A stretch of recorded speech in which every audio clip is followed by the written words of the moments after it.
Hello students, देखो last lecture में हम बात कर रहे थे आयनिक इक्विलिब्रियम में about buffer solution. Buffer solution में एक टर्म डिफाइन किया था, बफर कैपेसिटी।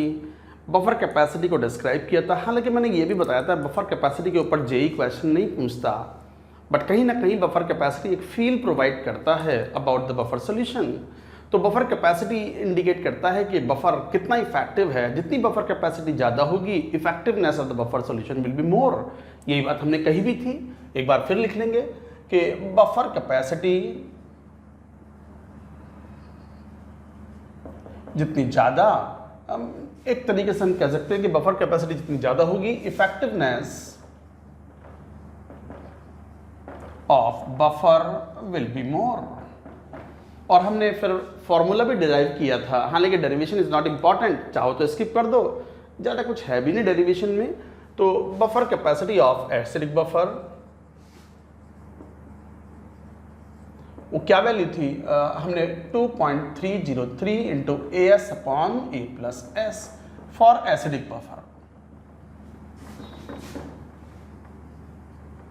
तो एसिडिक बफर के लिए दिस वाज द एक्सप्रेशन, और साथ में हमने ये भी कहा था कि A+S is a constant, K is a constant. तो A+S is equal to constant. अब यहां से जैसे ये वैल्यू है, आप चाहो तो यहां A की वैल्यू क्या लिख सकते हो? A is equal to K-S। तो रिप्लेस करो तो बफर कैपेसिटी मतलब वो DS अपॉन DPH था, यही तो था buffer capacity, and that is equal to 2.303 into AS, A मतलब S into K-S upon A+S को रख दिया हमने K। अब ये बफर कैपेसिटी है, ये बफर कैपेसिटी है। हमने ये भी कहा है कि बफर कैपेसिटी जितनी ज़्यादा होगी, effectiveness of the buffer will B maximum. तो इसका मतलब बफर कैपेसिटी का मैक्सिमा फाइंड आउट करना हो, जो कि S के साथ वेरी कर रहा है, कंसंट्रेशन के साथ वेरी कर रहा है, तो बफर कैपेसिटी का मैक्सिमम फाइंड आउट करना हो तो बफर कैपेसिटी का first differential should be equal to 0। तो for maxima of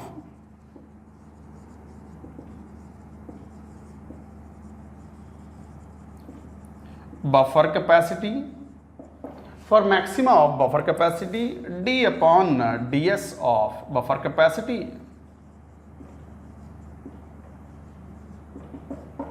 equal to 0। Obviously किसी फंक्शन का मैक्सिमम फाइंड आउट करना हो तो उसका फर्स्ट डिफरेंशियल 0 के बराबर करते हैं। तो फर्स्ट डिफरेंशियल तो d upon ds, what is buffer capacity? This value which is what 2.303 upon k into s K-S। इसका first differential should be equal to 0। अब ये तो कांस्टेंट है, तो 2.303 बाहर आ गया डिवाइडेड बाई K, और ये कितना हो गया? S के रेस्पेक्ट में की तो कांस्टेंट है, तो K-S स्क्वायर का मतलब 2S इज इक्वल टू 0।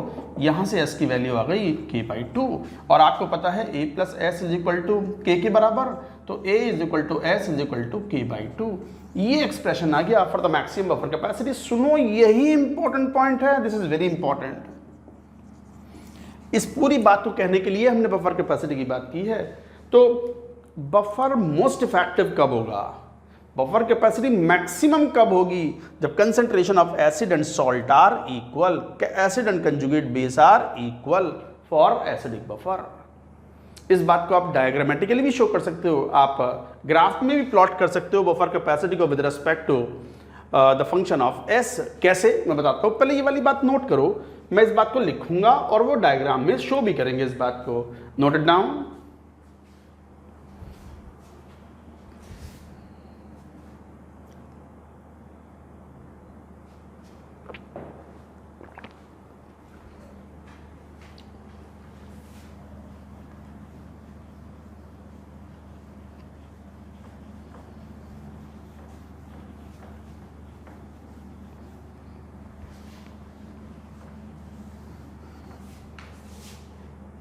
देखो ये वाला फंक्शन था बफर कैपेसिटी का। क्या थी buffer capacity? Buffer capacity is equal to ds upon dph। क्या था फॉर्मूला? 2.303 क्या था वो? S into K-S upon K, यही थी वैल्यू। आप जरा ग्राफ प्लॉट करना। मान लो ये बफर कैपेसिटी है,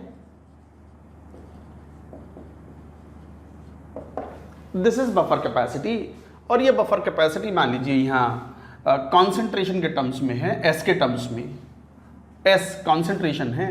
तो जरा ध्यान देखना, ये अगर वाई फंक्शन है और एस एक्स फंक्शन है, तो it is something like y is equal to some constant k dash into x some k double dash minus या k डैश माइनस कुछ भी बोलो, k double dash minus x, इस type का फंक्शन है। क्या है ये? बच्चे जानते हैं, मैथ्स में पढ़ते हैं, इट इज अ पैराबोला और x की वैल्यू 0 है तो y भी 0 हो गया। तो इफ x इज 0 तो y इज 0, इसका मतलब it is a parabola passing through origin.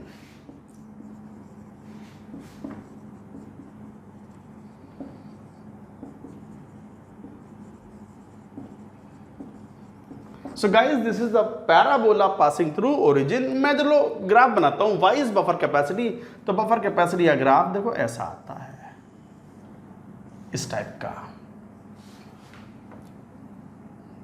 इस टाइप का है ग्राफ। ये है पैराबोला, ये है maximum buffer capacity, this is maximum buffer capacity, ये है मैक्सिमम बफर कैपेसिटी। और ये कब है? जब concentration of salt is equal to acid. ये कब है? जब S अपॉन A का रेशियो 1 है। एसिडिक बफर के लिए बेस्ट बफर कब होगा, मोस्ट इफेक्टिव बफर कब होगा, बफर कैपेसिटी मैक्सिमम कब होगी? जब concentration of acid and its conjugate base या concentration of acid and salt are equal. That's what I am saying here. तो इसका मतलब it is the most effective buffer. So this buffer is most effective, most effective buffer solution. तो guys this is the most effective buffer solution. यहां पर buffer capacity maximum है, तो इसका मतलब मोस्ट इफेक्टिव बफर या सबसे ज्यादा जो रेजिस्ट करेगा अपनी change in pH due to the addition of the small amount of an acid और base from the external source, वो इस पॉइंट पर होगा जहां S अपॉन A की वैल्यू 1 हो या concentration of salt and acid are equal. अब ये तो चलो बेस्ट बफर है, मोस्ट इफेक्टिव बफर है, बट एक रेंज तो लेनी पड़ेगी ना फॉर इफेक्टिव बफर। तो देखो यहां बफर कैपेसिटी अच्छी खासी ज्यादा है इस रेंज में। ये जो रेंज है, this is effective buffer range, effective buffer range, ये इफेक्टिव बफर रेंज है। जनरली S अपॉन A की वैल्यू 0.1 से लेके और 10 तक ले लें। किसकी value? S upon A। S upon A का ही ग्राफ ले लो, इसको S अपॉन A ही ले लो। तो अगर S अपॉन A के साथ ग्राफ लें तो 0.1 से लेकर के 10 तक S अपॉन A का रेशियो जो है उसमें बफर इफेक्टिव माना जाता है। बफर कैपेसिटी अच्छी खासी हाई होती है। हालांकि S अपॉन A की वैल्यू जब 1 होती है तो बफर इज मोस्ट इफेक्टिव। इस बात को लैंग्वेज में लिखेंगे, पहले ये पूरी बात नोट कर लो।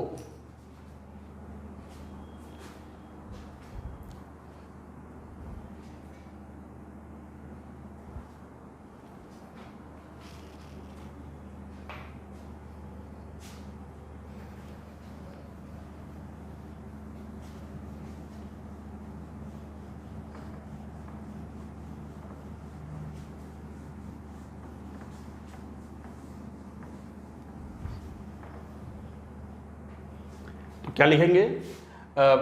Buffer is most effective,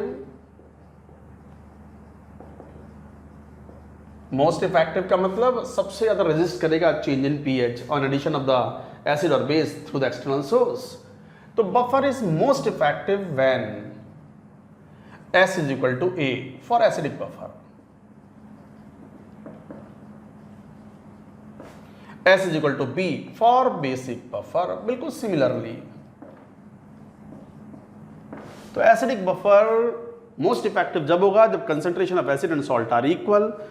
basic buffer के लिए सॉल्ट एंड बेस की कंसंट्रेशन इक्वल होंगी तो buffer will be most effective. तो गाइस ये था buffer capacity, just to give you the feel कि बफर कब इफेक्टिव होगा। जैसा कि हमने कहा कि चैप्टर के 4 मेन पार्ट हैं, pH calculation of acid and base हो गया, salt hydrolysis we have done it. Buffer solution and titrations, उसका आधा पार्ट हो गया। कौन? Buffer solution.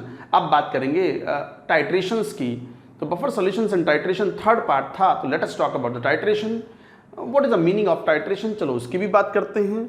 हेडिंग लिखो टाइट्रेशन।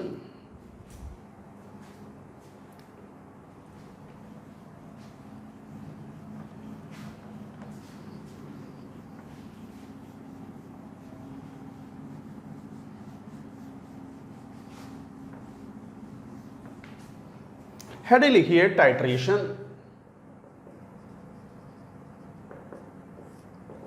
What is titration? वैसे तो टाइट्रेशन हमने कई बार पढ़े भी होते हैं।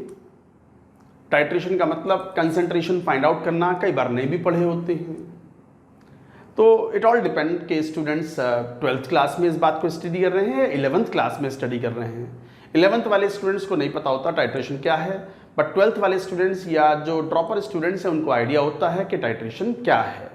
हम तो बिल्कुल पूरी बात करेंगे, फ्रेश बात करेंगे, चाहे वो 11th का बच्चा हो, चाहे वो 12th का बच्चा हो। अगर ये पढ़ रहा है तो वो पूरी बात यहाँ जानिए कि व्हाट इज टाइट्रेशन। टाइट्रेशन एक एक्सपेरिमेंटल मेथड है। वैसे 11th क्लास में जो बच्चे होते हैं वो कई बार अपने प्रैक्टिकल्स में उनको करना होता है titration. Titration with KMnO4, titration with oxalic acid, और उसके मैनुअल्स में भी सारी बातें लिखी हुई होती हैं। तो टाइट्रेशन तो 11th क्लास में पढ़ने पड़ते हैं बच्चों को। तो हम यहाँ जो बात कर रहे हैं टाइट्रेशन की, टाइट्रेशन एक एक्सपेरिमेंटल मेथड है थ्रू विच और by which we can find out the concentration of a solution with the help of a standard solution taken in burette. तो लिखो एक definition, it is an experimental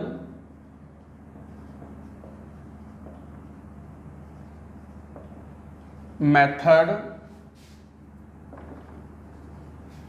it is an experimental method of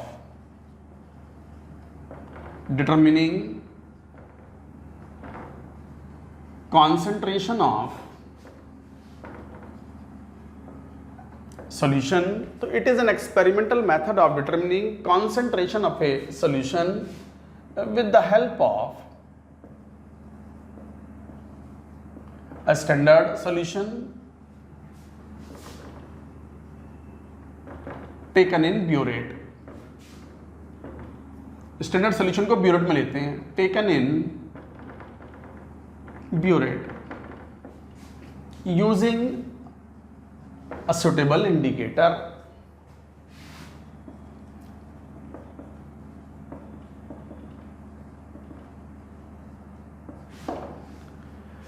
So it is an experimental method of determining concentration of a solution with the help of a standard solution taken in burette using a suitable indicator.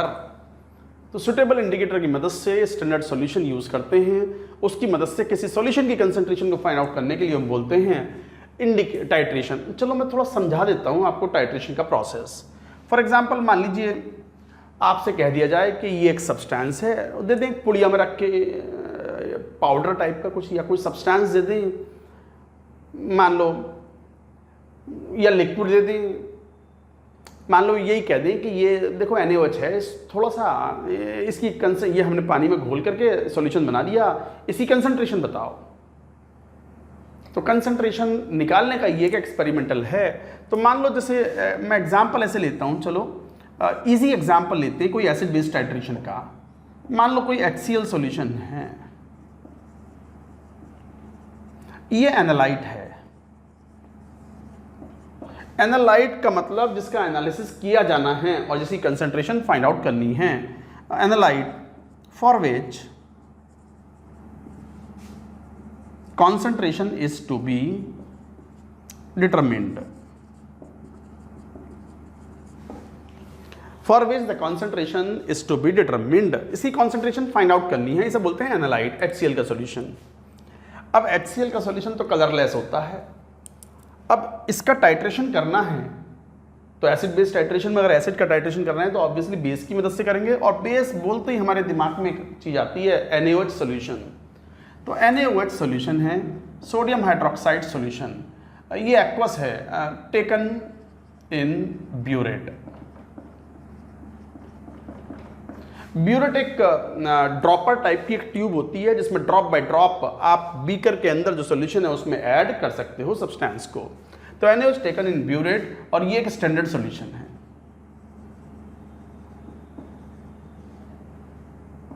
What is the meaning of standard solution वो भी बात करेंगे। और ये NaOH कहलाता है titrant. Titrant वो है जो ब्यूरेट में भरा जाता है, ड्रॉप बाय ड्रॉप हम मिलाते हैं उसको। इस स्टैंडर्ड सॉल्यूशन को हम टाइट्रेंट भी यूज करते हैं, टाइट्रेंट भी बोलते हैं। अब NaOH ड्रॉप बाय ड्रॉप मिलाते हैं तो रिएक्शन तो होगी, HCl प्लस NaOH। अच्छा, NaOH तो बाहर से मिला रहे हैं, एडेड ड्रॉप बाय ड्रॉप,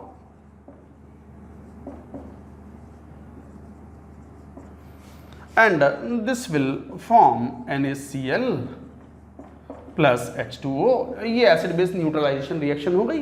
आप ड्रॉप बाय ड्रॉप जब मिलाओगे NaOH फ्रॉम द ब्यूरेट, जिसे हम टाइट्रेंट बोल रहे हैं, तो NaOH टाइट्रेंट हियर, और जबकि HCl क्या है, एनालाइट। तो जब ड्रॉप बाय ड्रॉप आप NaOH मिलाओगे तो वो HCl को कंज्यूम तो करेगा, HCl खर्च होगा, रिएक्शन प्रोसीड करेगी, और क्या बनेगा, salt and water, acid base neutralization reaction.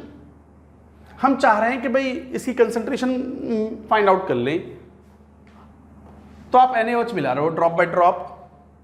जब ये रिएक्शन कंप्लीट हो जाएंगी तो दोनों के मोल्स बराबर हो जाएंगे, स्टोइकियोमेट्री 1:1 है।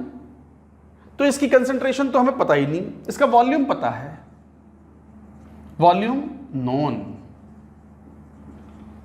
Concentration unknown. सुन लो, इस HCl सॉल्यूशन का वॉल्यूम का तो निशान लगे हुए होते हैं ना, ये रे देखो, बीकर के अंदर ग्रेजुएटेड फ्लास्क होता है। ग्रेजुएटेड फ्लास्क का मतलब ये है उस पर निशान लगे हुए होते हैं, 50 ml, 51 ml, 52 ml, 53 ml, like that. तो वो निशान बने हुए होते हैं। और ये जो NaOH है स्टैंडर्ड सॉल्यूशन है। What is the meaning of standard solution? Standard solution means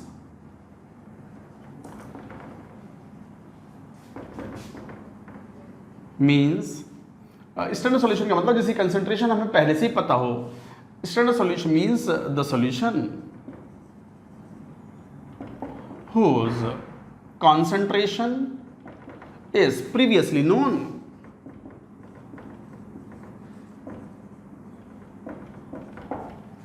ऐसा सॉल्यूशन जिसकी कंसंट्रेशन पहले से पता हो। बस अलमारी खोल लो, अलमारी में से बोतल निकाल ली। बोतल मतलब, अब बोतल मतलब वो बोतल नहीं पागल, बोतल बॉटल मतलब बॉटल पागल। Standard solution means the solution whose concentration is previously known. तो आपने अलमारी खोली, बॉटल निकाली, उसके अंदर बाहर एक चिप्पी लगी हुई थी, चिप्पी मतलब लेबल लगा हुआ था NaOH सॉल्यूशन, और उस पर लिखा हुआ था 0.1 m, तो बस कंसंट्रेशन इज 0.1 m। तो पहले से तैयार सॉल्यूशन होता है जिसकी कंसंट्रेशन पहले से पता होती है। तो standard solution means the solution whose concentration is previously known. तो इस स्टैंडर्ड सॉल्यूशन की कंसंट्रेशन भी पता है और कितना वॉल्यूम खर्च होगा इक्विवेलेंस पॉइंट तक पहुंचने के लिए, मतलब रिएक्शन कंप्लीट होने के लिए, वो भी वॉल्यूम हमें पता चल जाएगा। तो कंसंट्रेशन इज प्रीवियसली नोन। अब जब रिएक्शन मिलाओगे, NaOH मिलाते गए, HCl का सॉल्यूशन कलरलेस, NaOH का सॉल्यूशन कलरलेस, ये आप मिलाते गए। अब मिलाते जाओगे तो कोई तो पॉइंट आएगा जब पूरा का NaOH जो मिलाया है उससे HCl पूरा कंज्यूम हो जाए। आपने बाहर से जो NaOH मिलाया है ये धीरे धीरे HCl को खत्म करेगा। एक पॉइंट ऐसा आएगा जब HCl पूरा कंज्यूम हो जाएगा, आपको ना पता पड़ पाएगा क्योंकि ये तो कलरलेस हैं। ऐसा थोड़ी है कि सॉल्यूशन में मुंह डाल के देख लोगे कि NaOH आ गया, अरे हाँ HCl अभी कम हो गया और कम हो गया, HCl खत्म, रुक जाओ, पागल हो क्या? ऐसे थोड़ी होता है। अरे सब कलरलेस सॉल्यूशन है। You should have the physical detection when the reaction goes to the completion, and that physical detection comes in the form of using indicator। Indicator मिलाते हैं इस पर्पस के लिए, तो we add indicator।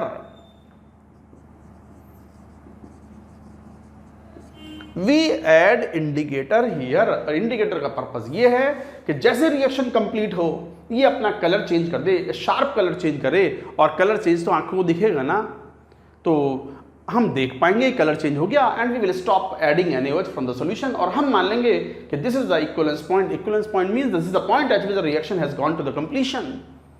सुन लो, फिर सुनो, ये सॉल्यूशन है HCl का, इसका टाइट्रेशन कराना है तो स्टैंडर्ड सॉल्यूशन ले लिया हमने NaOH का, जिसे हम टाइट्रेंट बोलते हैं। ब्यूरेट से मिलाते हैं ड्रॉप बाय ड्रॉप, जैसे ड्रॉपर होता है ना, आंख में दवाई डालने वाला ड्रॉपर होता है, उसी टाइप से ये ड्रॉपर टाइप का होता है। और इसे स्टैंडर्ड सॉल्यूशन इसलिए बोलते हैं क्योंकि कंसंट्रेशन पहले से ही पता होती है। सभी कलरलेस सॉल्यूशन है, रिएक्शन कब कंप्लीट हुई ना पता चलने का, क्योंकि HCl is also colourless, NaOH solution is also colourless. तो उसके लिए हम एक इंडिकेटर यूज करते हैं, एक सुटेबल इंडिकेटर। उस इंडिकेटर का पर्पस ये होता है कि जैसे रिएक्शन कंप्लीट हो ये इंडिकेटर चिल्ला के बता दे, ऐसा नहीं कि हाथ निकाल के बोल दे रुको रुको हो गया, अपना कलर चेंज कर देगा। तो indicator will change the colour of the entire solution and by seeing the colour change you will come to know that reaction has gone to the completion and you will stop titration, you will stop adding NaOH into the solution.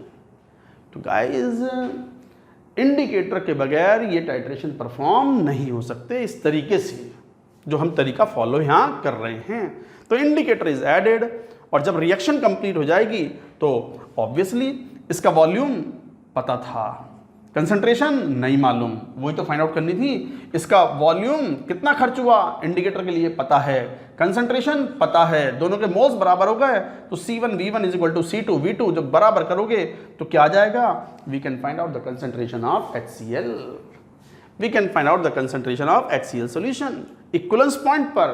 तो इसका मतलब जहां पर reaction complete हो जानी चाहिए theoretically that is called equivalence point. एक काम करो, पहले ये पूरी बात नोट करो, ये था process of titration, experimental process of determining the concentration of a solution with the help of a standard solution using the indicator is called titration.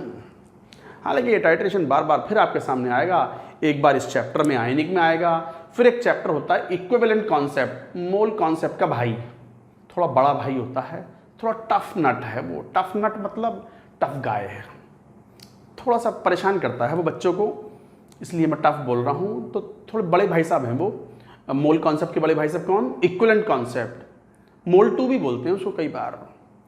उसी में हम नॉर्मेलिटी पढ़ते हैं, उसी में हम इक्विवेलेंट कॉन्सेप्ट पढ़ते हैं, उसी में हम टाइट्रेशंस पढ़ते हैं, उसी में हम और कई टर्म्स जैसे इक्विवेलेंट वेट या नंबर ऑफ ग्राम इक्विवेलेंट्स भी डिफाइन करते हैं। आएगा वो चैप्टर, 11वीं कक्षा में ही है वो, you will study in this year itself. तो 11वीं क्लास वाले बच्चे भी पढ़ेंगे, बाकी सब 12th वाले ड्रॉपर्स भी सब पढ़ते हैं इनको। तो गाइज ये तरीका था, ये हमने कहा कि टाइट्रेशन से हम किसी भी सॉल्यूशन की कंसंट्रेशन फाइंड आउट कर सकते हैं बाय सुटेबल इंडिकेटर।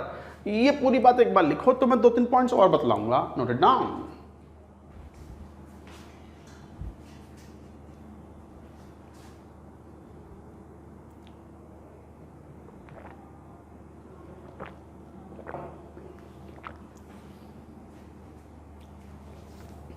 यहीं पे एक टर्म डिफाइन करते हैं, लिखेंगे इक्विवेलेंस पॉइंट।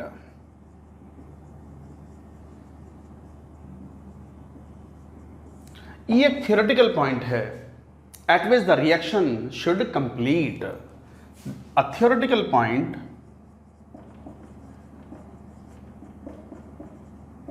मान लो, थियोरेटिकल पॉइंट का मतलब क्या हुआ, जैसे मान लो ये वॉल्यूम 100 ml लिया, मान लो इसकी कंसंट्रेशन 0.1 m थी और ये भी मान लो 0.1 m कंसंट्रेशन है, तो NaOH भी 100 ml ही चाहिए हो, तो इसका मतलब 100 ml पर रिएक्शन एग्जैक्टली कंप्लीट हो जानी चाहिए थी। तो 100 ml की जो रिक्वायरमेंट है, थियोरेटिकल पॉइंट 100 ml है, तो 100 ml is the equivalence point.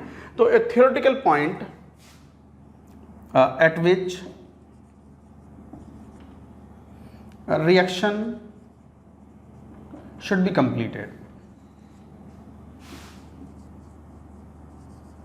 should be completed।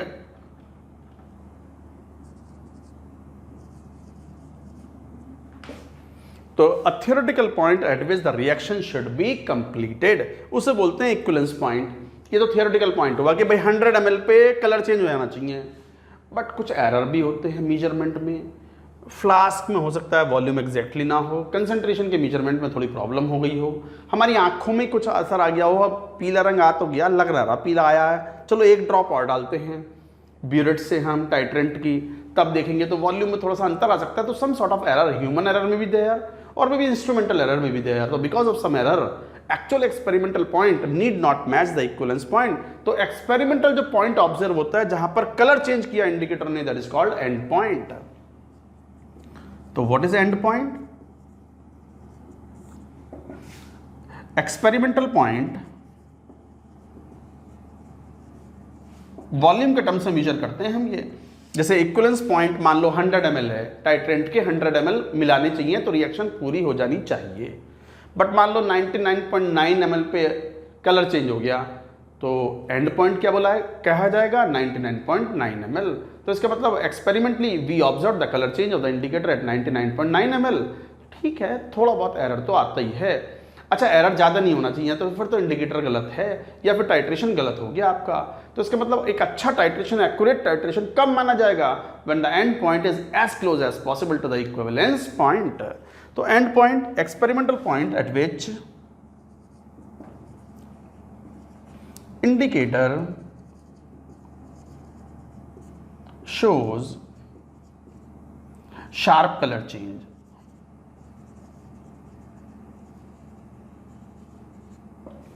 तो experimental point at which the indicator shows sharp colour change and indicates the reaction has gone to the completion, तो वो कहलाता है and point. इस बात को भी लिख दो कि अच्छा टाइट्रेशन जब माना जाएगा जब equivalence point, end point should be as close as possible to the equivalence point. अब जगह मिलेगी तो ही तो लिखूंगा, पहले इधर नोट करो पूरी बात, नोट इट डाउन।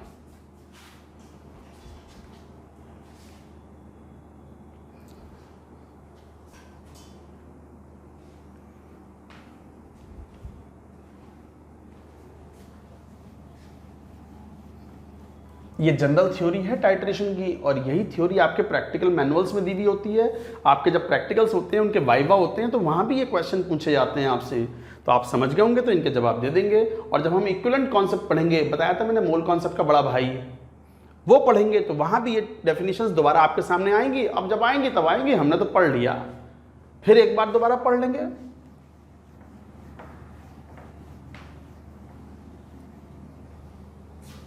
तो लिख दो, for an accurate titration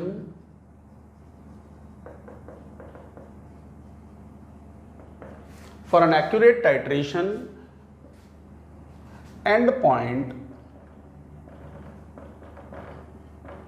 should be as close as possible to the equivalence point। तो guys, for an accurate titration, end point should be as close as possible to the equivalence point। तो वो titration अच्छा माना जाता है। अब सब कुछ घूम फिर करके फोकस आता है इंडिकेटर पर, घूम फिर के फोकस आता है इंडिकेटर पर। तो क्या है इंडिकेटर और क्या है थ्योरी ऑफ इंडिकेटर, थोड़ा सा हम थ्योरी ऑफ इंडिकेटर के बारे में भी बात करेंगे। हाँ, लेकिन इंडिकेटर पे जेई सवाल पूछता ना है, नहीं, इंडिकेटर पे वैसे क्वेश्चन पूछ लेगा। जैसे दो इंडिकेटर बड़े फेमस होते हैं, phenolphthalein and methyl orange.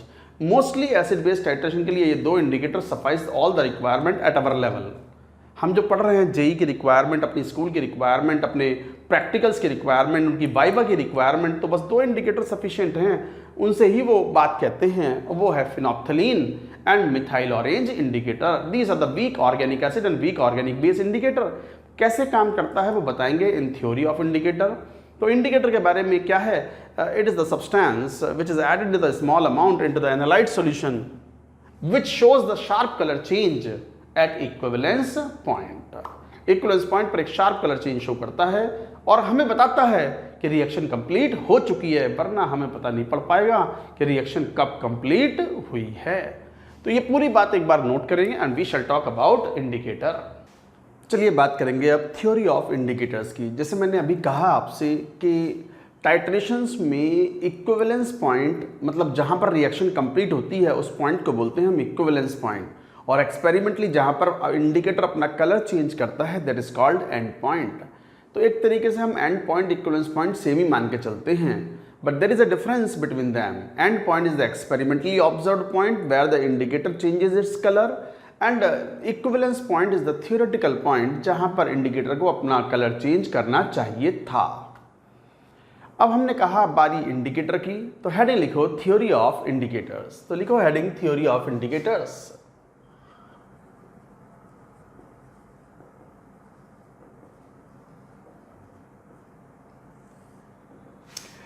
Theory of indicators की अगर बात करें तो जेई मेन जेई एडवांस्ड में बहुत डीप थ्योरी तो ये आती नहीं है। मैं तो खैर पढ़ाऊंगा सब कुछ, और एडवांस के लिए पढ़ना चाहिए स्टूडेंट्स को, काफ़ी यूज़फुल भी है चीज़ों को समझने के लिए। बट वो बहुत बेसिक क्वेश्चन जेई मेन में एक बार अभी 2 साल पहले 2019 वाले में, 2 साल भी कहाँ, लास्ट ईयर 2019 में उन्होंने एक क्वेश्चन पूछा है कि भाई कौन से इंडिकेटर का कलर क्या होगा, और 2 ही इंडिकेटर हमें मेनली पढ़ने होते हैं, फिनोप्थलीन एंड मिथाइल ऑरेंज। तो थ्योरी ऑफ इंडिकेटर में लिखें इन जनरल, पॉइंट वाइज लिखते जाएंगे। In general acid base indicators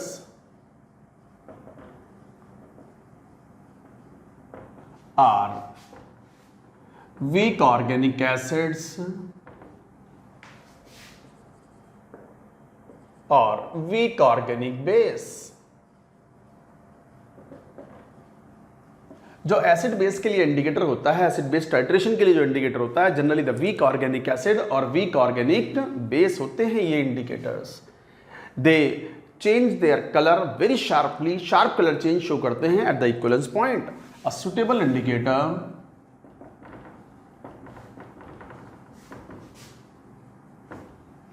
changes its color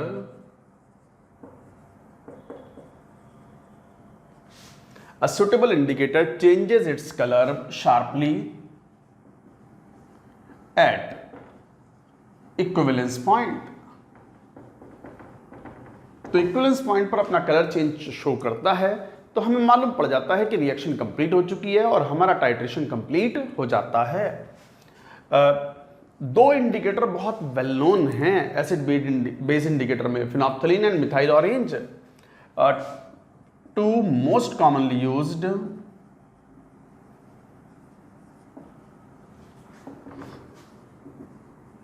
indicators for acid base titration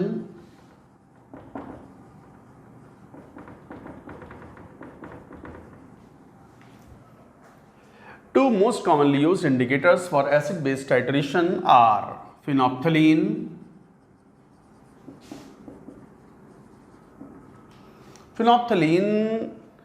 HPH इसका सिंबल है and methyl orange.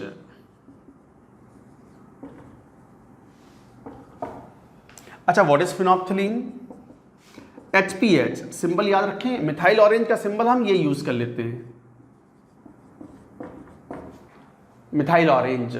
Methyl alcohol नहीं है ये, कई बार ये एमी ग्रुप जो है ऑर्गेनिक केमिस्ट्री वाले एमी मिथाइल को रिप्रेजेंट, नहीं, it is not like that.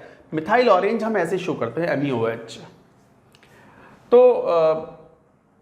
Phenolphthalein, अच्छा ऐसा क्यों है कि यहाँ HPH, क्योंकि ये एक एसिड इंडिकेटर है तो H+ इसमें शो किया है। जैसे वीक एसिड होता है ना, उसका सिंबल क्या यूज करते हैं हम, HA। जैसे वीक बेस होता है ना, उसका सिंबल क्या यूज करते हैं, BOH। तो इसमें OH दिख रहा है, इसका मतलब ये बेस इंडिकेटर है, बेसिक इंडिकेटर, और इसमें H+ दिख रहा है तो ये एक एसिडिक इंडिकेटर है। तो HPH phenolphthalein is a weak acid indicator, ये एक वीक एसिड इंडिकेटर है विच is pink in ionised form, ionized form in basic medium, and colorless in unionized form। लिखते भी जाओ साथ के साथ। तो phenolphthalein is a weak acid indicator which is pink in ionised form in basic medium and colorless in unionized form in acidic medium। अच्छा, ये जो बेसिक मीडियम और एसिडिक मीडियम टर्म्स हैं ये रिलेटिव टर्म्स हैं, मतलब ये ज़्यादा बेसिक हुआ, हो सकता है ये एसिडिक मीडियम ना हो, स्लाइटली बेसिक मीडियम हो, बट इसके कंपैरिजन में ये बेसिक मीडियम है, ये मतलब होता है इसका। बताएंगे बात इसको। तो phenolphthalein is a weak acid indicator which is pink in ionised form and colorless in unionized form। ऐसे ही methyl orange is a weak base indicator is a weak base indicator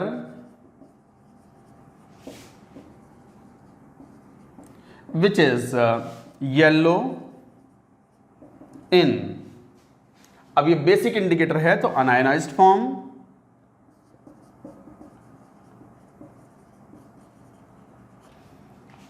unionised form, unionised form generally जब basic indicator है तो इन basic medium.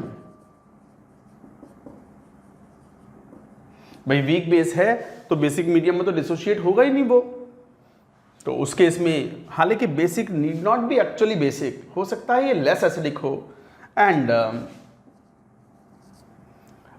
Red in ionised form, red in ionised form, in acidic medium, in more acidic medium, ऐसे बोल दो।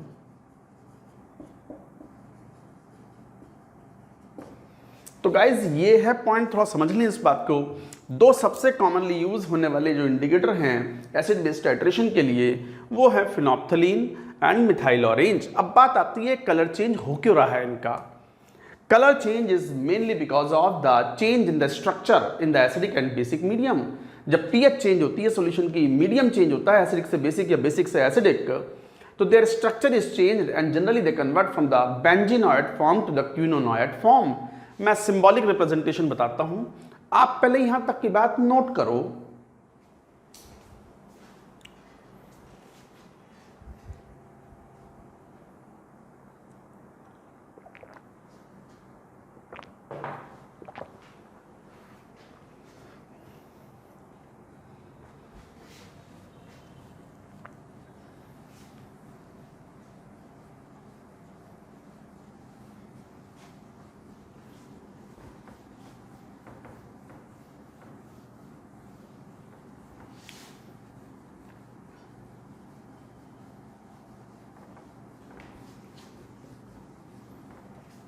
जैसे phenolphthalein की बात करें तो फिनोप्थलीन एक एसिड टाइप का इंडिकेटर है like this.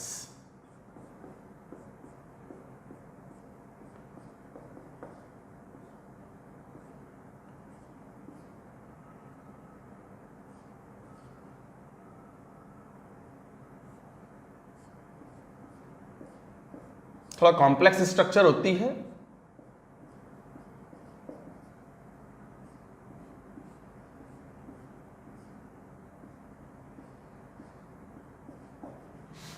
this is the structure, this is phenolphthalein HPH in acidic medium, unionized form।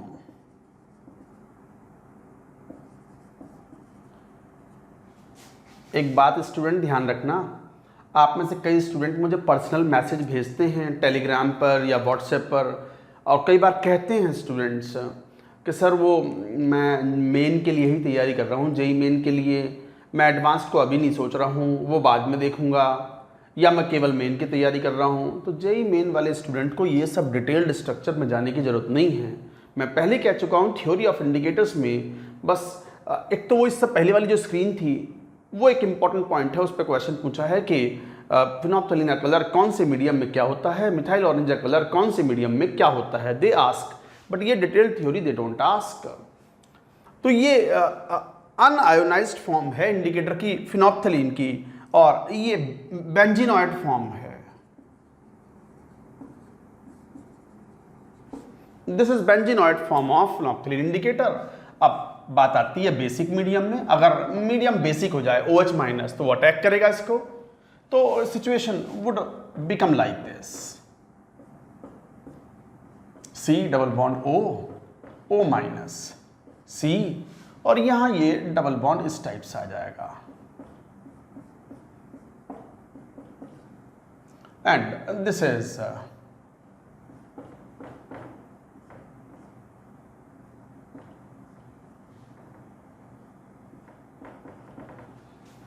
और ये OH माइनस के साथ रिएक्शन करके H2O बना लेगा या H3O plus.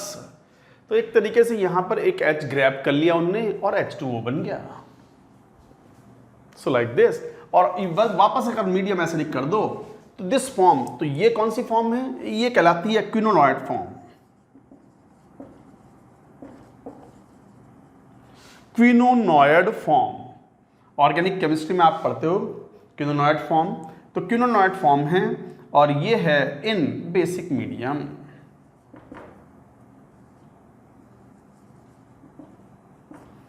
This colour is colourless, this is colourless, and this is pink. Intense pink color is obtained in the basic medium of phenolphthalein. That's why phenolphthalein is a very good indicator for acid and base और कई qualitative testing में भी काम आता है. It is a very quick test for distinction between carbonate and bicarbonate. ये सब भी आप पढ़ते हैं qualitative analysis में, later you will study. तो quinonoid form in basic medium, so this is pink. तो गाइज ये तरीका है इस तरीके को कहने का। तो OH माइनस के साथ जब ये कंबाइन करता है तो ये रिएक्शन होती है, और यदि एसिडिक मीडियम कर दो तो वापस से रिएक्शन इस तरह की हो जाती है। तो ये था benzenoid form and quinonoid form. Quinonoid form basic medium में है और ये आयोनाइज्ड फॉर्म है।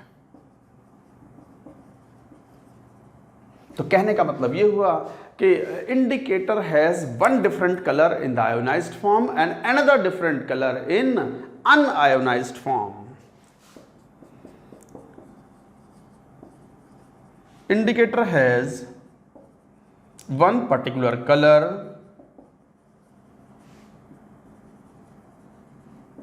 in ionized form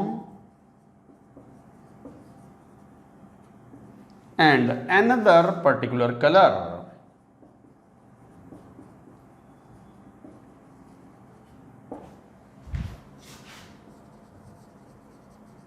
in unionized form। तो indicator has one particular colour in the ionized form, और ये अलग अलग कलर क्यों हैं आयोनाइज्ड और अनआयोनाइज्ड फॉर्म में? Because the different structures, benzenoid structure and quinonoid structures. हालांकि ये सब उतना इंपॉर्टेंट नहीं था, बट ये कलर बड़े इंपॉर्टेंट है। फिनोल्फ्थलीन का कलर एसिडिक मीडियम में कौन सा, बेसिक मीडियम में कौन सा। चलिए जनरल एनालिसिस करते हैं of indicator. Let us take an example of weak acid indicator, जैसे फिनोल्फ्थलीन टाइप का। ये पूरी बात नोट करो पहले एक बार, नोट इट डाउन।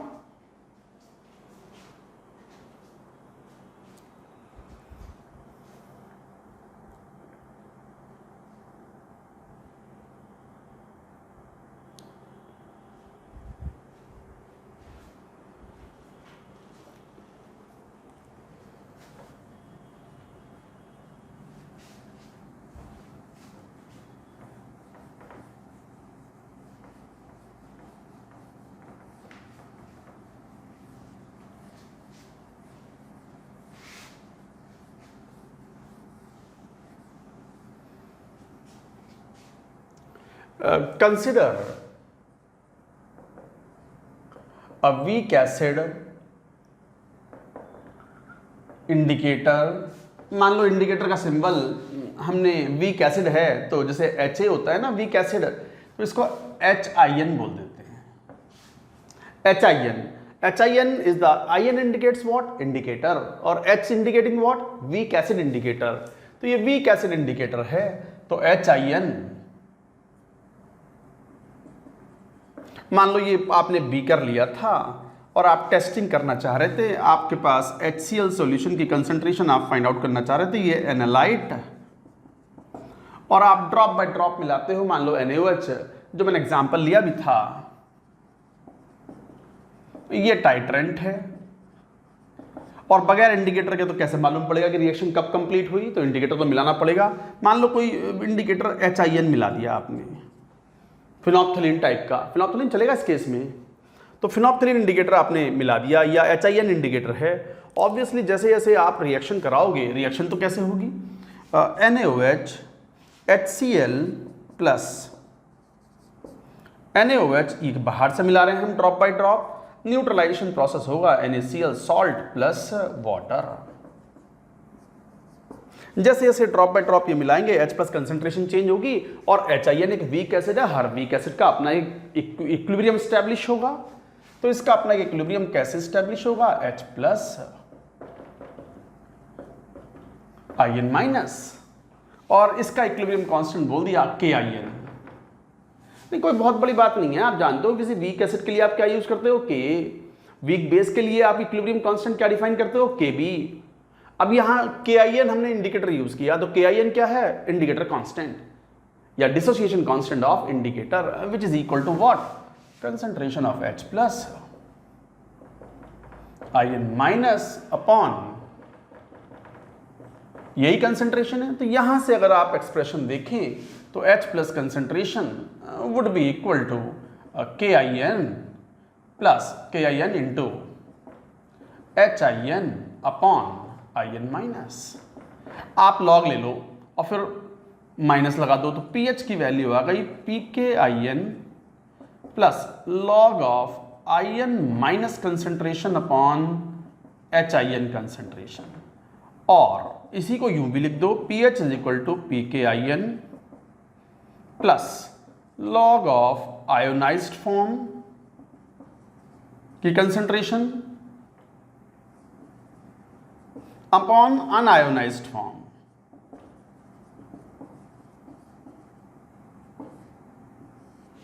ये दोनों सेम ही इक्वेशन तो है, ये है characteristic equation for indicator. So for an indicator,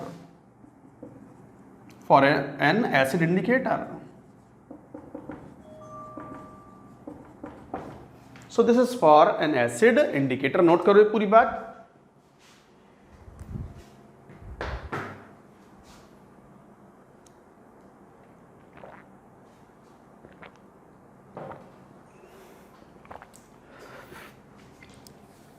जरा देखियो यहां, आप कह रहे हो कि आपने थोड़ा सा ये वीक एसिड इंडिकेटर मिला दिया, तो इसका अपना इक्विलिब्रियम तो एस्टैब्लिश्ड होगा। और ध्यान दो, जैसे जैसे आप NaOH मिला रहे हो, जैसे जैसे टाइट्रेशन परफॉर्म करा रहे हो, आप टाइट्रेशन परफॉर्म कराने के साथ ही concentration of H plus is changing.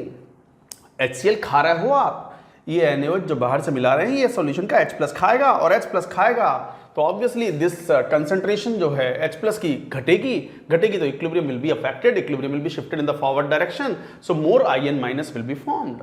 और आपने अभी भी कहा कि इंडिकेटर का जो कलर होता है it is because of its relative concentrations of IN minus and HIN। तो कौन सा कलर होगा ये इस बात पर डिपेंड करता है कि इंडिकेटर अपनी आयोनाइज्ड फॉर्म में ज्यादा मात्रा में है या अनआयोनाइज्ड फॉर्म में ज्यादा मात्रा में है। जैसे जैसे टाइट्रेशन परफॉर्म हो रहा है, इंडिकेटर का इक्विलिब्रियम लगातार अफेक्ट हो रहा है, shifting either to the forward direction और to the backward direction depending upon the type of titration and type of indicator. तो समझ में आ गई बात। तो pH की ये इक्वेशन आ गई, ये कैरेक्टरिस्टिक इक्वेशन है, इसे बोलते हैं equation number 1 of the indicator. pH is equal to pKIN plus log of IN minus concentration of ionized form upon concentration of unionized form। ये आ गई। अब आगे की बात कहेंगे कि इंडिकेटर वर्क कैसे करते हैं। पहले यहां तक की पूरी बात नोट करो।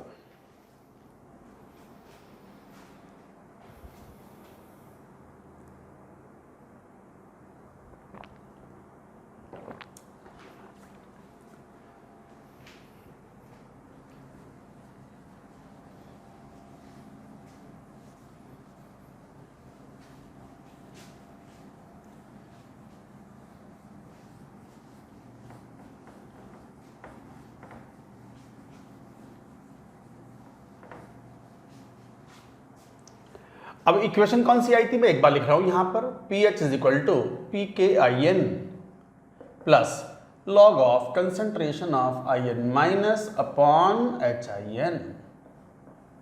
ये है कंसंट्रेशन, इसे बोला इक्वेशन नंबर 1। और आप तो कहते हो कि इंडिकेटर का जो कलर है आयोनाइज्ड फॉर्म का अपना एक पर्टिकुलर कलर होता है, अनआयोनाइज्ड फॉर्म का अपना एक पर्टिकुलर कलर होता है। तो whosoever is dominant will decide the overall colour of the indicator. अगर आयोनाइज्ड फॉर्म ज्यादा है तो उसका कलर डोमिनेंट होगा, अनआयोनाइज्ड फॉर्म की कंसंट्रेशन अगर ज्यादा है तो उसका कलर डोमिनेंट होगा। भाई टोटल कंसंट्रेशन दोनों की सम 100% ही होना है। तो कहने का मतलब ये हुआ कि अगर मान लो 50% से ज्यादा आयोनाइज्ड फॉर्म हुई तो which colour should be visible to your eyes corresponding to the ionized form. और यदि 50% से ज्यादा अनआयोनाइज्ड फॉर्म है तो हमें अनआयोनाइज्ड फॉर्म वाला कलर दिखना चाहिए। तो इसका मतलब ये हुआ कि कलर चेंज कब होना चाहिए, when the ratio is 1:1 ideally. Ideally, indicator should change its color when the ratio of In minus and HIN form वो just less than 1 हो या greater than 1 हो। तो लिखो इस बात को। Theoretically or ideally, indicator should change its color when In minus upon HIN ratio is greater than just equal to 1। जैसे ही 1 से जस्ट ऊपर जाए तो कोई एक फॉर्म जो है और In minus upon HIN should be greater than equal to just 1। कहने का मतलब ये है कि अगर ये जस्ट 1 से ज़्यादा हुआ तो ये 50% से ज़्यादा हुआ, मान लो 51% हो गया ये In माइनस, तो In माइनस वाला कलर जो है वो डोमिनेंट हो जाना चाहिए और वो हमारी आंखों को दिखना चाहिए। और यदि मान लो ये 50% से कम है, रेशियो 1:1 रेशियो का मतलब 50-50 हो गया, और ये मान लो अगर In माइनस जो है 49% हो जाए और HIN जो है 51% हो जाए, जस्ट रेशियो लेस देन 1 हो जाए, तो which colour will be dominant? Colour corresponding to the HIN। ये तो थियोरेटिकली है, बट टाइट्रेशन तो आप और हम ही करेंगे ना, इंसान करेगा टाइट्रेशन। आप बच्चे आप ही करोगे 11th क्लास में टाइट्रेशंस, मैं कर लूँगा जाकर के लेबोरेटरी में टाइट्रेशंस, इंसान करेगा टाइट्रेशन। और इंसान जो है ना, ईश्वर ने एक ऐसी स्पीशीज बनाई है इंसान को which is of limited abilities. Human being is of limited abilities and unlimited ego, proud unnecessarily, घमंड उसमें अनलिमिटेड है। एबिलिटीज ईश्वर ने लिमिटेड बनाई हैं। घमंड इस बात का कि मैं सबसे सुपीरियर स्पीशीज हूं ऑन द अर्थ, बाकी तो सब गधे घोड़े कुत्ते सब हैं, मच्छर हैं, कीड़े मकोड़े हैं, मैं हूं इंसान। वायरस ही निपटा देता है इंसान को कई बार, छोटा सा वायरस, कोविड-19 में सिचुएशन आप देख ही रहे हो। तो ये इंसान जो है ना बड़ा घमंडी टाइप का है, ये सोचता है कि मैं सबसे पावरफुल हूं, ऐसा है नहीं ना, है ऐसा। तो कहने का मतलब ये हुआ कि humans are of limited abilities, human eyes are not able to see this colour change when the ratio is 1। Human eyes are sensitized for most of the indicators when the ratio is 10 or more or 0.1 or less। मैं लिखता हूं फिर समझाता हूं बात आपको, फिर दोबारा कहेंगे इस बात को। Experimentally it is found for most indicators, experimentally it is found for most indicators that human eyes can see a distinct color of an indicator when In minus concentration upon HIN ratio is greater than equal to 10 और In minus upon HIN का जो ratio है is less than equal to 0.1। सुनो क्या बात कह रहे हैं ये कह रहे हैं कि ज़्यादातर इंडिकेटर के लिए एक्सपेरिमेंटली पाया जाता है कि जो इंसान है, ह्यूमन आई जो होती है, नहीं हेल्दी आई, ऐसा नहीं जैसे चश्मा लगा हुआ है कि सर ये चश्मा लगा हुआ है इस कारण ना देख पा रहा हूं, अरे नहीं, जिसको चश्मा नहीं लगा हुआ हो, जिसकी एकदम परफेक्ट आई हो, कोई एबरेशन ना हो, कोई डिफेक्ट ना हो, उनमें भी ये पाया जाता है कि इंसान जो है एक डिस्टिंक्ट कलर जब देख पाता है जब रेशियो 10 के बराबर या उससे ज़्यादा हो या फिर 0.1 या उससे कम हो। In between their is a transition of the colours change, और वो ह्यूमंस नहीं देख पाते। क्यों? इसका मतलब क्या हुआ कि ह्यूमन एक पर्टिकुलर कलर जब देख पाएंगे जब वो रेशियो 10 से ज़्यादा हो या 0.1 से कम हो। 10 से ज़्यादा हो इसका मतलब आयोनाइज्ड फॉर्म जो है 90% से भी ज़्यादा हो, 91% और समथिंग लाइक दैट। और ये वाली कंडीशन है कि 0.1 से कम हो तो इसका मतलब HIN1 जो है इट शुड बी समवेयर 91% और इवन मोर। चलो देखें वो कैरेक्टरिस्टिक इक्वेशन नंबर 1 क्या थी। मान लो जैसे फिनोप्थिलीन का केस लिए, for example phenolphthalein,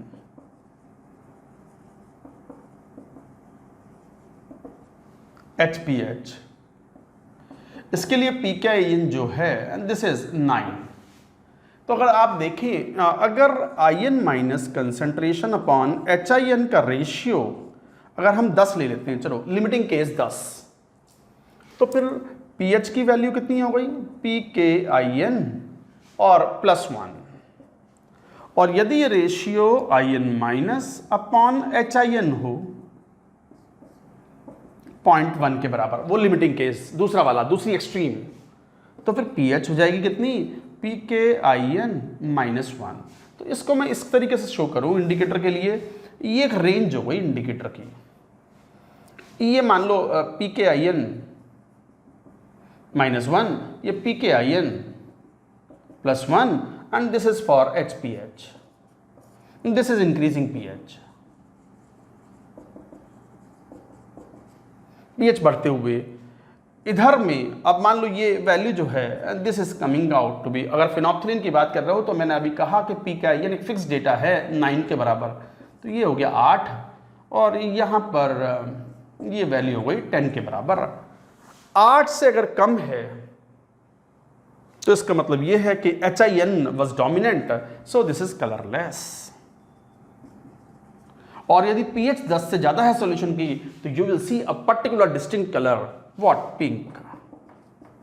in between यहां,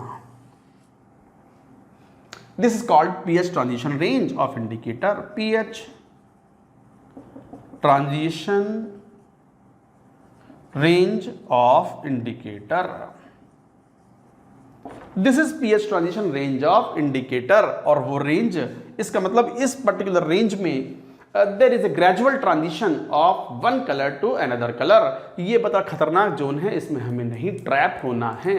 कैसे हम ट्रैप नहीं होते हैं इसमें, वो भी हम पढ़ेंगे जब हम बात करेंगे अभी थोड़ी देर में।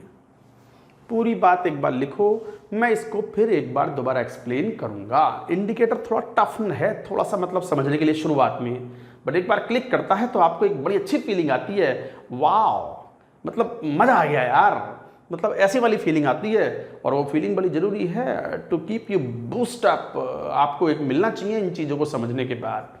कई बार इनको समझने के बाद लगता है कि yes I know the worth while, I know ionic. जैसे कहते हैं ना, किसी फ्रेंड को आपके बहुत सारे फ्रेंड्स होते हैं, किसी को आप ज़्यादा समझते हो, किसी को कम समझते हो।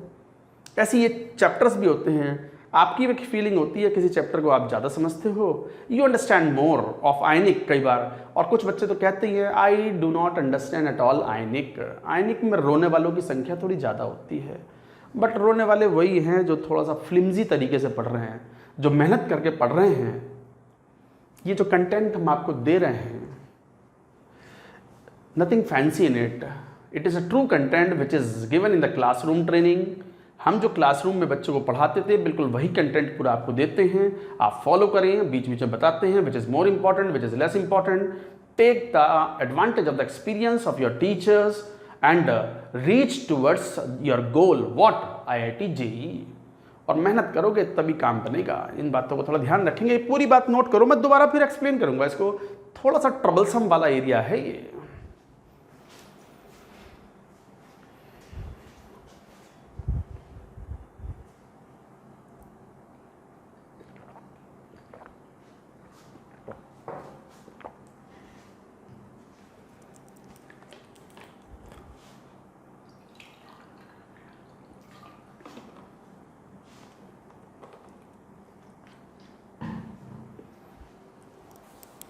देखो, हम यहाँ ये बात कर रहे हैं कि ये इंडिकेटर की इक्वेशन है, जब टाइट्रेशन चल रहा होगा तो उसमें कंसंट्रेशन ऑफ H+ लगातार चेंज हो रही होगी, तो ऑब्वियसली ये इक्विलिब्रियम में डिस्टर्ब हो रहा होगा।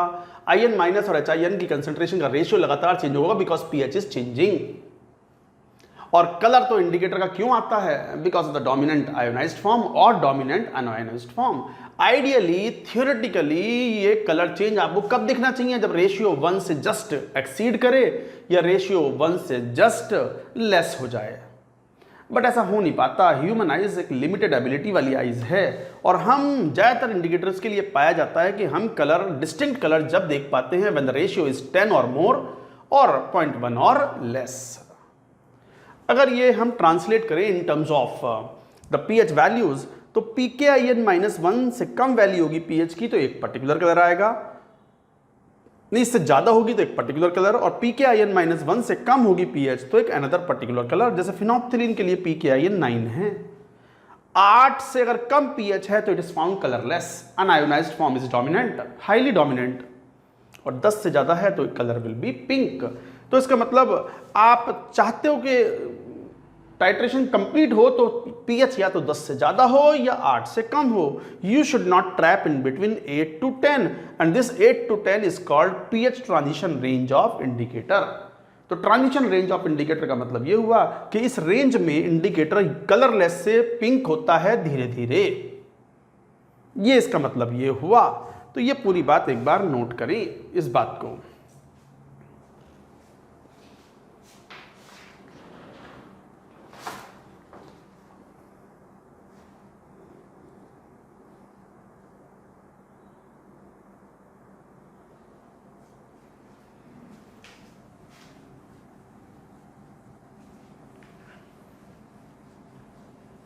अब बात आती है इंडिकेटर में सिलेक्शन कैसे करें। तो हेडिंग लिखो selection of indicator.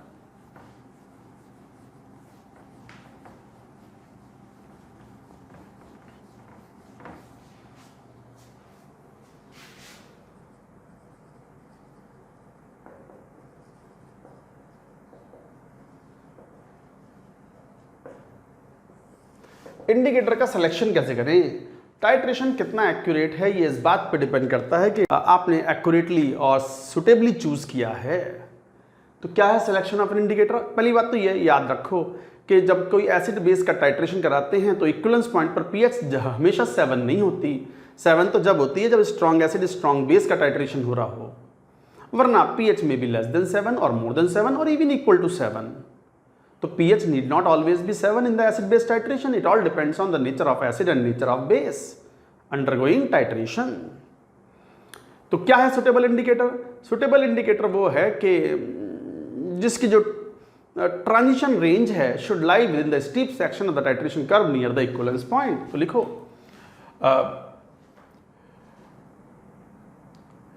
For an indicator to be suitable,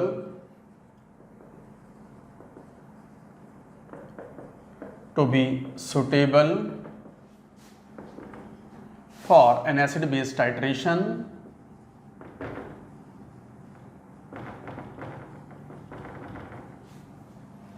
for an indicator to be suitable for an acid base titration, it's किसकी इंडिकेटर की, its transition range, its pH transition range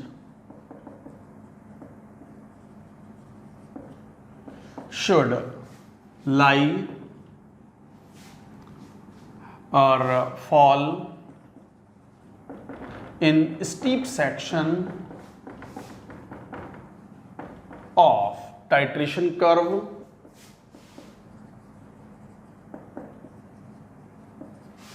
तो for an indicator to be suitable for an acid base titration, its pH transition range should lie or fall in a steep section of the titration curve near the equivalence point.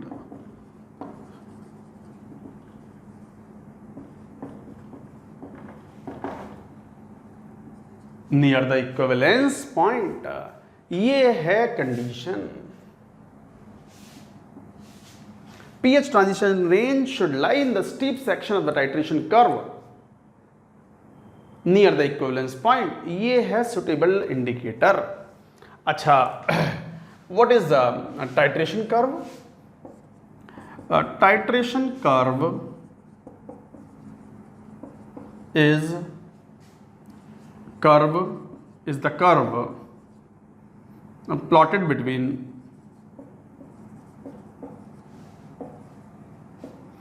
pH versus volume of titrant added.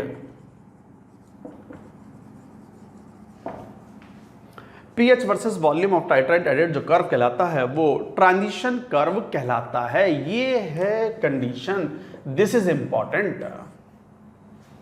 एक suitable indicator वो होगा जिसकी transition range should lie in the steep section of the titration curve. कैसे, मैं समझाता हूँ। Let us take a case of acid base titration. चलो strong acid strong base का मैं एक केस लेके बात कहता हूँ और उस डायग्राम से हम ये पूरी बात एक्सप्लेन करेंगे। लिखो पहली बात, ये पूरा स्क्रीन चाहिए, उसके लिए हमें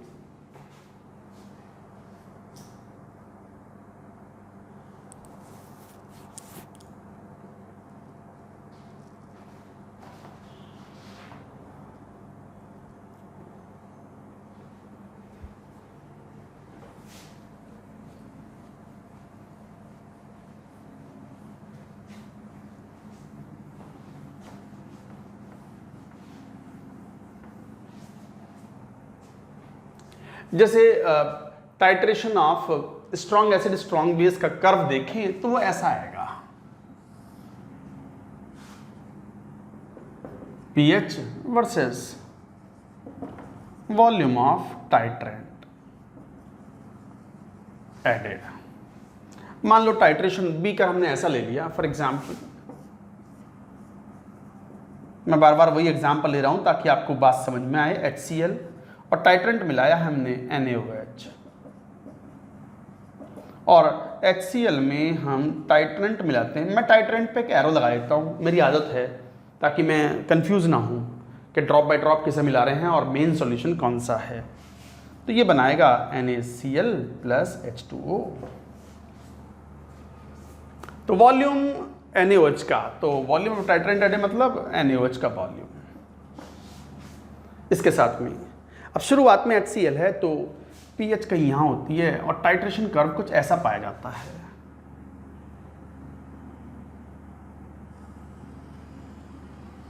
इस टाइप का अचानक से pH बड़ी तेजी से चेंज होती है in the range of nearly 3 to 10। 3 से 10 तक pH बहुत शार्पली चेंज होती है इस एसिड बेस टाइट्रेशन में।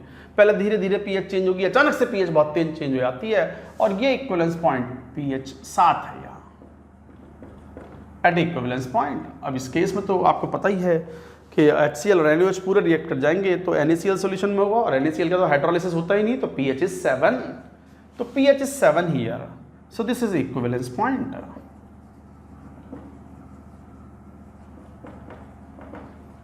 This is equivalence point.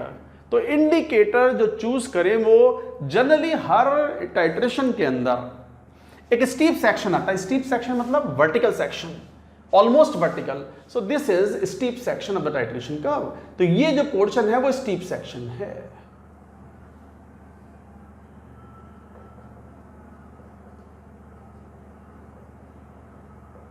Steep section in titration curve, ये हर लगभग एकदम स्टीप नहीं होता है, ऐसा नहीं कि 90 डिग्री का एंगल बनाते हुए पूरा ऊपर जाए वो, but it is called steep section. बहुत तेजी से चेंज होती है pH on addition of a small amount of volume near the equivalence point, और ये इक्विवेलेंस पॉइंट था। आपका टाइट्रेशन, आपका इंडिकेटर वो होना चाहिए, या टाइट्रेशन के अंदर जो स्टीप सेक्शन है वो कम से कम इतना लार्ज तो हो कि जो इंडिकेटर का जो ट्रांजिशन रेंज है वो उसमें लाई करे, उसको एनकम्पास करे। एनकम्पास मतलब उसको इंक्लूड करे। तो जैसे मान लो बात करते हैं, मान लो ये phenolphthalein, bromothymol blue, this is HPH, 8 से 10 इसकी रेंज है। This is bromothymol blue,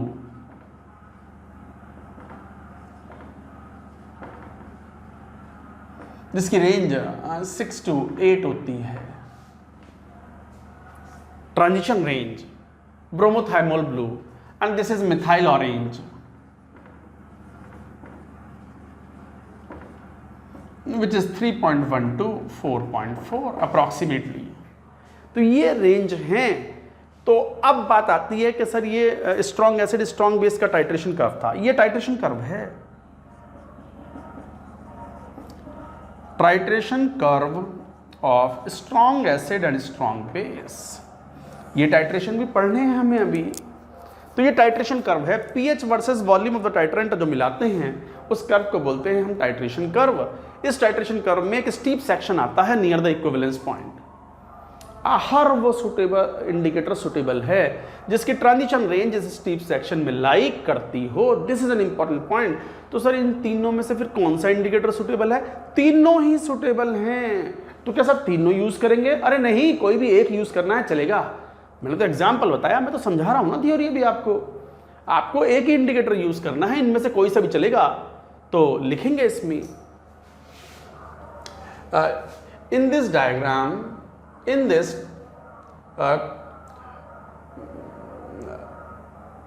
curve, the steep section encompasses or contains the transition range of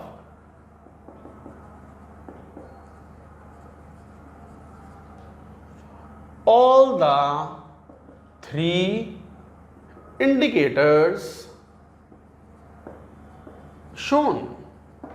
तो इन दिस कर्व, ये टाइट्रेशन कर्व है। इन दिस टाइट्रेशन कर्व, ऐसा लिख लो, in this titration curve the steep section and steep section ये वाला जहां पर पीएच चेंज बहुत सडनली हुई है। The steep section encompasses or contains the transition range of all the three indicators shown। इसका मतलब any of the three indicator can be used for such as strong acid strong base titration। This means any of the three indicators shown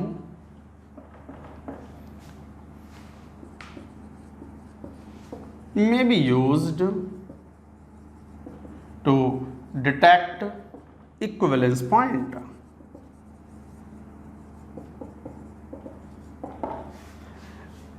So this means that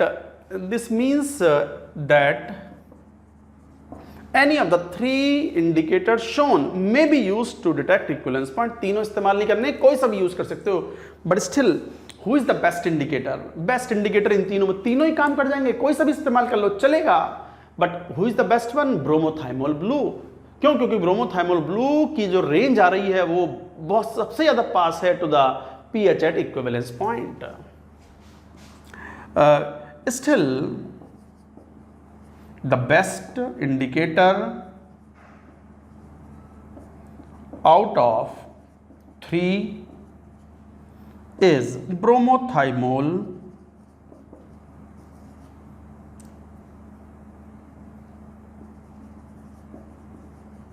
blue। Still the best indicator out of 3 is bromothymol blue है ये।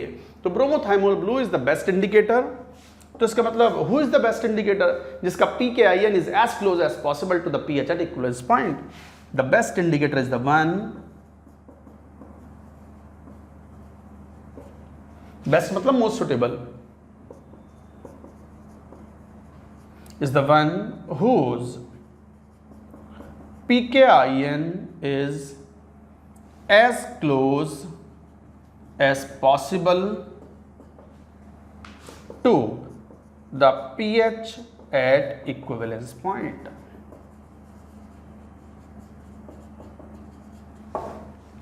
ये है guys, जरा ध्यान दो, हम घुसते चले जा रहे हैं इसमें। जिसको ना पढ़ना वो मत पढ़ो, चलेगा, कोई बात नहीं भाई, ये तो पढ़ ही लो, ये पॉइंट तो इंपॉर्टेंट है। यही तो है main selection of the indicator में कि बेस्ट इंडिकेटर कौन सा?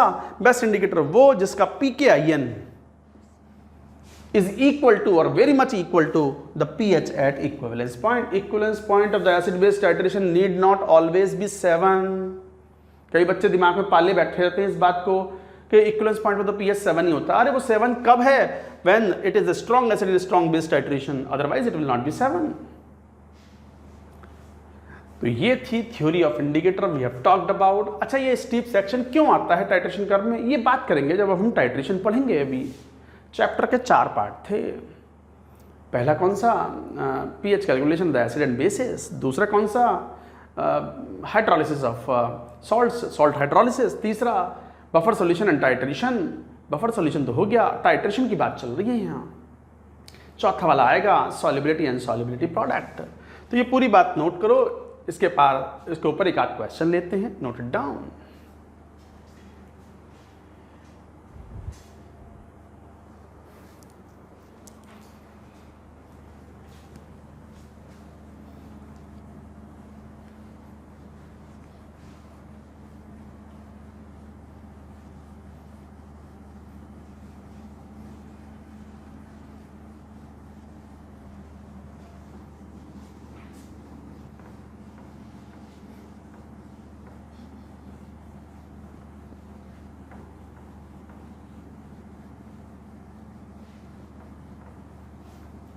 मान लो कई बार ये वाला जो लास्ट वाला पॉइंट था, मैं इस पर एक क्वेश्चन कराता हूँ ताकि आप जब भी नोट्स पढ़ोगे तो ये बात याद रहेगी आपको। मान लो ऐसे कह दें pH एट इक्विवेलेंस पॉइंट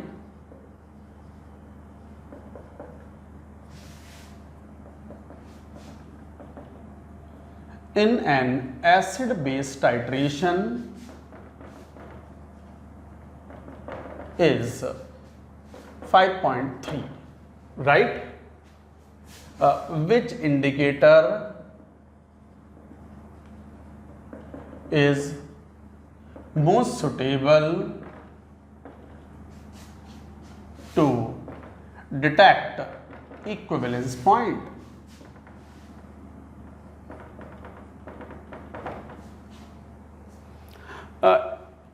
कोई एसिड बेस टाइट्रेशन है, उसमें pH एट इक्विवेलेंस पॉइंट 5.3 है, तो कौन सा इंडिकेटर बेस्ट है? ए, जिसका pKin 3 हो, बी, जिसका pKin मान लो 9 हो, सी, जिसका pKin मान लो 5 हो, और डी, जिसका pKin मान लो 7 हो।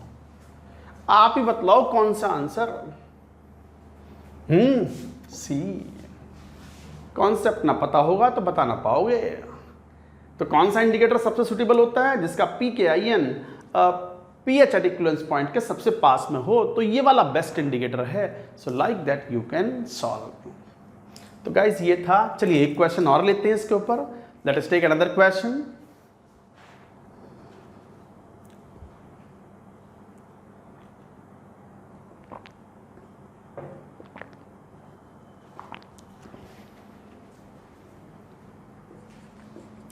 मान लो क्वेश्चन ऐसे ले ली, for an indicator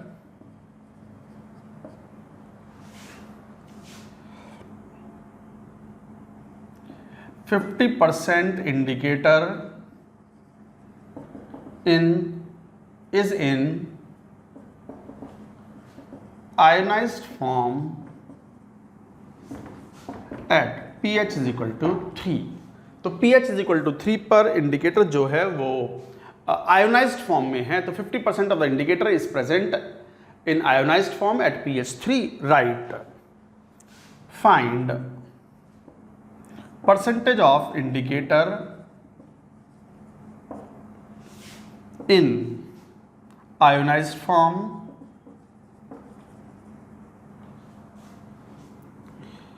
in a solution having H plus concentration is equal to, मान लो कुछ ऐसा दिया हुआ है 4 × 10⁻⁻4 m। बताओ भाई, क्वेश्चन आपके सामने है, इंडिकेटर का क्वेश्चन है कि इंडिकेटर 50% जो है वो आयोनाइज्ड फॉर्म में है एट pH 3, तो मतलब 50% आयोनाइज्ड फॉर्म में है, तो बाकी का 50% क्या होगा? Unionised form. तो एक काम करो, क्वेश्चन ने कहीं भी इंडिकेटर का pKin नहीं दिया हुआ, पहले pKin फाइंड आउट करके रख लो, काम आएगा। क्या कैरेक्टरिस्टिक इक्वेशन थी इंडिकेटर की? क्वेश्चन ने कुछ मेंशन तो किया नहीं कि एसिड इंडिकेटर है या बेस इंडिकेटर है। अब कुछ नहीं कहा तो फिर हम एसिड इंडिकेटर ही मान लेते हैं। लिख लो यहाँ पर, चलो फॉर एन एसिड इंडिकेटर मान लो, ठीक। तो pH is equal to pKin plus log of in minus upon HIN। यहाँ से अगर देखें तो pH की वैल्यू 3 थी, pKin पता नहीं क्या है, कैलकुलेट करना है, और ये 1/1 50% हैं, तो रेशियो 1:1 हो गया। तो pKin आ गया हाउ मच? 3। ये काम आएगा। अब क्वेश्चन ने क्या कहा कि बताओ H प्लस की कंसेंट्रेशन, तो इसका मतलब pH कितनी हो गई 4 माइनस log 4, ये pH, और pKin कितना है 3 plus log of we can find out In minus upon HIN concentration. जैसे जैसे H प्लस चेंज होता है कंसेंट्रेशन, ये In माइनस और HIN का रेशियो लगातार चेंज होता है। तो इधर आ गया तो 1 माइनस log 4, तो इसका मतलब 1 माइनस log 4 मतलब 0.6 आ गया। तो 1 माइनस log 4 की वैल्यू 0.6, तो 1 minus 0.6 is equal to log of In minus upon HIN। अच्छा, ये इसको log 4 को क्या लिख सकते हो आप, log 2.5, 0.4 को log 2.5 की वैल्यू मतलब log 10 अपॉन 6, तो 2.5 हो गया। तो In माइनस अपॉन, ये कैलकुलेशन खुद करें अब, ये 2.5 हो गया। तो इसका मतलब percentage of indicator in ionised form, percentage of ionized form निकालनी है। निकाल लो, क्या होती है In minus upon total HIN plus In minus into 100, यही तो हुआ। Percentage of ionized form of the indicator means ionised form की कंसेंट्रेशन अपॉन टोटल कंसेंट्रेशन का सम इंटू 100। अब कर लो सॉल्व, तो वैल्यू कितनी In माइनस, यहाँ से 2.5 आ गया। देखो इसको ऐसे भी लिख सकते हो, In माइनस से डिवाइड कर दो, तो 1 upon HIN upon In 0.4 plus 1 into 100, तो मतलब 100 अपॉन 1.4%, 70% के आसपास। या I have the answer, this value comes out to be nearly 71.4%। So the answer is, that's it, यही आंसर है। तो ये था indicator, theory of indicator is over. अब बस आज यही स्टॉप करते हैं। नेक्स्ट लेक्चर में बात करेंगे various type of titrations. Titrations पे कई बार क्वेश्चंस पूछे जाते हैं एडवांस्ड में। मेन तो नहीं फोकस करता इन चीज़ों पर, और इंडिकेटर पे तो कोई भी फोकस नहीं करता। बस ये फिनोप्थलीन और मिथाइल ऑरेंज, ये कलर वगैरह याद रखना। इसके ऊपर जेई मेन ने 2019 में क्वेश्चन पूछा है। That's it for now.